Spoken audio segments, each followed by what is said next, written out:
Bună dimineața, dragi frați și surori!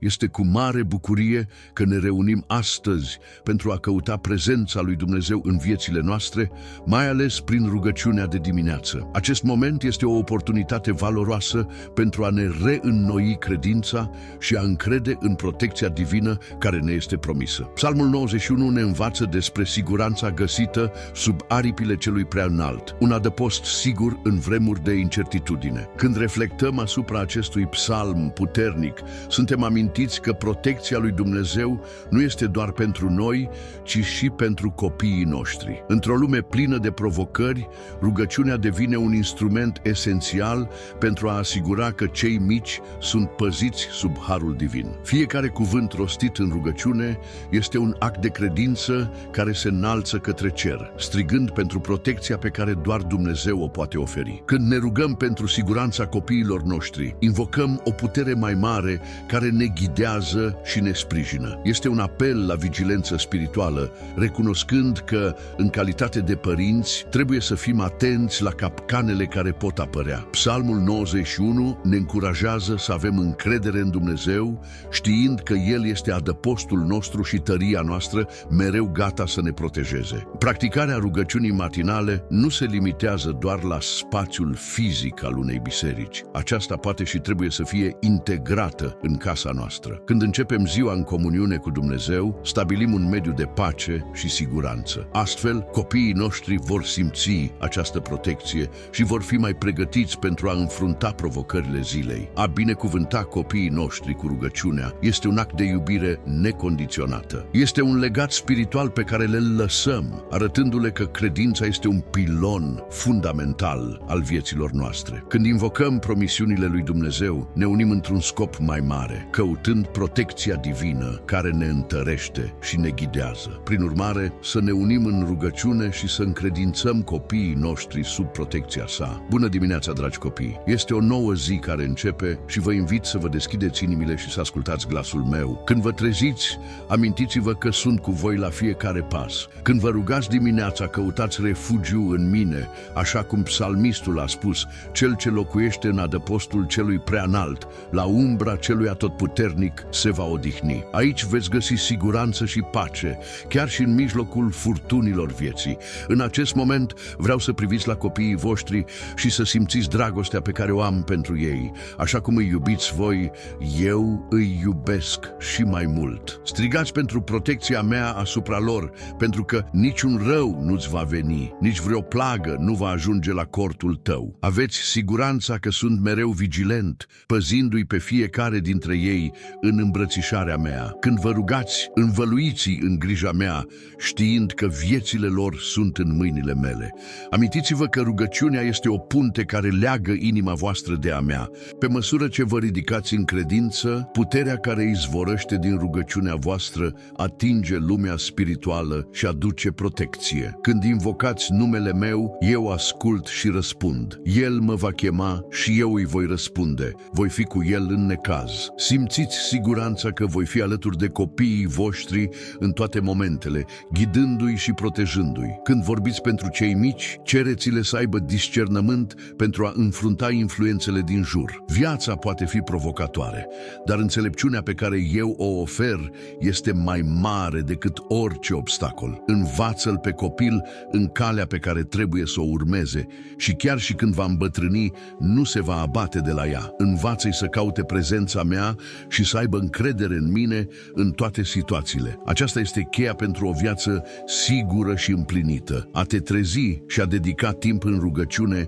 este o decizie înțeleaptă. Când faci acest lucru, stabilești o fundație solidă pentru ziua care începe. Când inima ta se întoarce către mine, găsești putere și curaj pentru a înfrunta orice dificultate. Cei ce nădăjduiesc în Domnul își vor înnoi puterea, vor zbura cu aripi ca vulturii. Fie ca speranța să renască în tine în fiecare dimineață și ca copiii tăi să simtă această încredere în viețile lor. Inspirați-vă din certitudinea că sunt alături de voi, gata să ascult fiecare rugăciune și dorință. Rugăciunea este un act de predare și încredere și când vă rugați pentru copiii voștri, îi puneți pe un drum de protecție și binecuvântări, căci El va porunci îngerilor săi despre tine ca să te păzească în toate căile tale. Ei sunt înconjurați de protecția mea și aceasta este un adevăr pe care îl poți îmbrățișa. Pe parcursul zilei, amintiți-vă că rugăciunea nu trebuie să fie o practică izolată. Permiteți-i să curgă natural în rutina voastră. Când vă amintiți de mine în fiecare moment,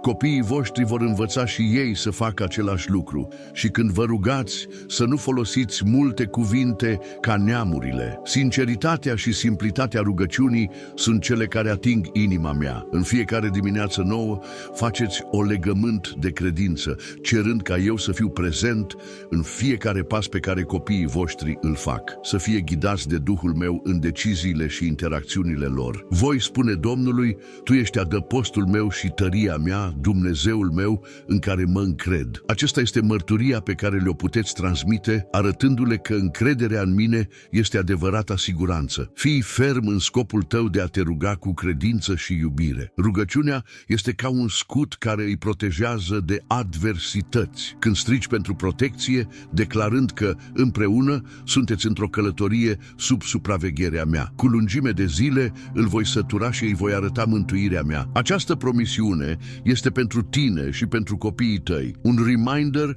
al grijii pe care o am pentru fiecare dintre ei. Când te rogi, vizualizează-ți copiii înconjurați de un mantou de siguranță. Imaginează-ți fiecare dintre ei urmând calea pe care am trasat-o, departe de pericole și capcane. Cei drepți au siguranță ca un leu. Fie ca această siguranță să îi însoțească în fiecare zi, iar ei să simtă prezența mea ghidându-i în toate acțiunile lor. Amintiți-vă că rugăciunea este un dialog, iar eu sunt mereu gata să ascult. Nu ezitați să împărtășiți grijile și dorințele voastre pentru copiii voștri.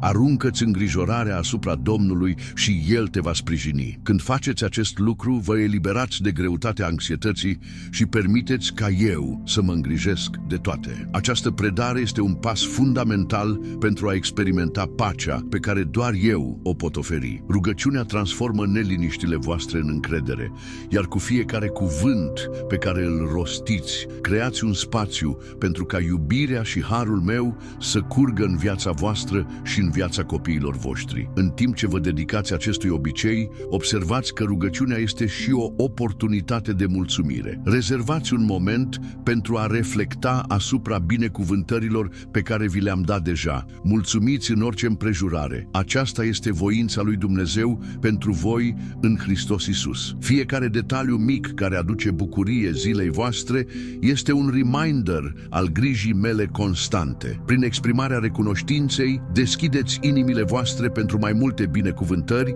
și întăriți conexiunea voastră cu mine. Practica rugăciunii trebuie să fie intenționată. Creați un spațiu special în casa voastră, un loc unde să vă așezați și să vă concentrați. Acest mediu poate ajuta la cultivarea liniștii necesare pentru a vă conecta în profunzime. Prin acest act îi învățați și pe copiii voștri importanța găsirii unui loc sacru, unde să se întâlnească cu Dumnezeu și să reflecteze asupra vieții lor. Încurajați-vă copiii să participe la acest moment de rugăciune. Arătați-le cât de simplă și puternică este comunicarea cu Tatăl. Fiecare dintre ei poate exprima propriile gânduri și sentimente, fie prin cuvinte, fie în tăcere. Lăsați copiii să vină la mine, a spus Iisus. Prin includerea lor în rugăciunile voastre, le arătați că credința este o călătorie împărtășită, în care toți pot găsi mângâiere și îndrumare. Nu uitați că rugăciunea este un act de credință care transcende circumstanțele. Chiar și atunci când lucrurile par dificile, încrederea în mine poate aduce lumină și speranță, căci eu știu gândurile pe care le am pentru voi, spune Domnul, gânduri de pace și nu de rău, ca să vă dau un viitor și o speranță. Rămânând ferm în rugăciune, veți asigura că grijile voastre vor fi transformate în speranță și că copiii voștri vor învăța să facă același lucru. Încurajați-i pe copiii voștri să se roage nu doar pentru ei înșiși, ci și pentru ceilalți. Acest lucru îi va ajuta să dezvolte empatie și compasiune. Rugați-vă unii pentru alții ca să fiți vindecați. Intervenind pentru prieteni, familie sau chiar străini, ei vor învăța importanța comunității și a iubirii pentru aproapele lor. Rugăciunea devine o extensie a inimii, un mod de a întinde mâna către lume. Rugăciunea este de asemenea o modalitate de a căuta înțelepciune și ghidare. În momentele de îndoială, încurajează Învață-ți copiii să se întoarcă către mine. Dacă vreunul dintre voi ia lipsă de înțelepciune, s-o ceară de la Dumnezeu, care dă tuturor liber și fără mustrare. Făcând acest lucru, ei vor învăța că nu trebuie să înfrunte provocările singuri, că pot întotdeauna căuta sfatul și îndrumarea mea. Această practică îi va ajuta să crească în discernământ și credință. Când te dedici rugăciunii, vei observa o transformare în viața ta și în viața copiilor tăi. Pacea care vine dintr-o comunicare constantă cu mine este un dar care întărește sufletul. Și pacea lui Dumnezeu, care covârșește tot înțelesul, va păzi inimile voastre și gândurile voastre în Hristos Iisus. Această pace este o mărturie a puterii rugăciunii, un semn că lucrezi în fiecare situație. Pe măsură ce te angajezi să te rogi regulat, începe să observi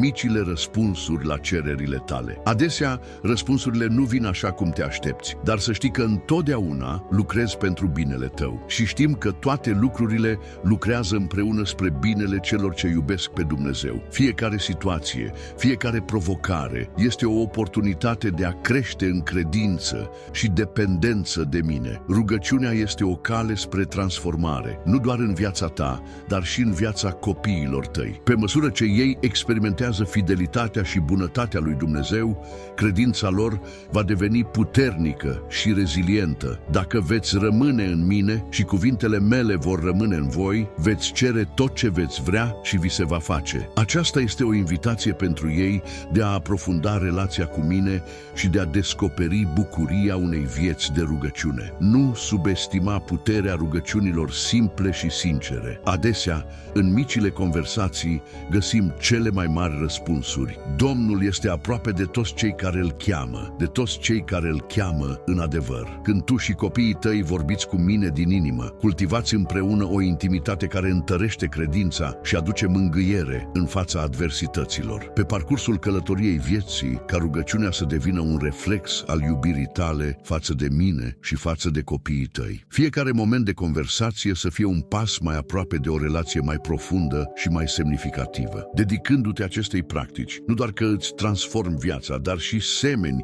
semințe de credință și speranță în inimile noi generații. Amintește-ți, fiecare rugăciune este o oportunitate de reînnoire și creștere. Prin urmare, pe măsură ce parcurgi ziua, poartă cu tine această reflexie. Cum poți integra rugăciunea în activitățile tale zilnice? Ce zici de a crea un ritual în familie, unde toți să poată împărtăși luptele și bucuriile lor, ridicându-și vocile către mine într-unison? Aceasta este esența credinței în acțiune. Dacă te-ai simțit inspirat de acest mesaj, te invit să te abonezi la canalul meu de YouTube. Acolo vei găsi mai mult conținut care poate întări spiritualitatea ta și ajuta la cultivarea unei vieți de rugăciune bogate și vibrante. Nu rata ocazia de a te adânci și mai mult în această călătorie. Fie ca viața ta să fie plină de momente de conexiune, pace și bucurie. Îmbrățișând rugăciunea ca un obicei zilnic, te apropii de mine și experimentezi transformarea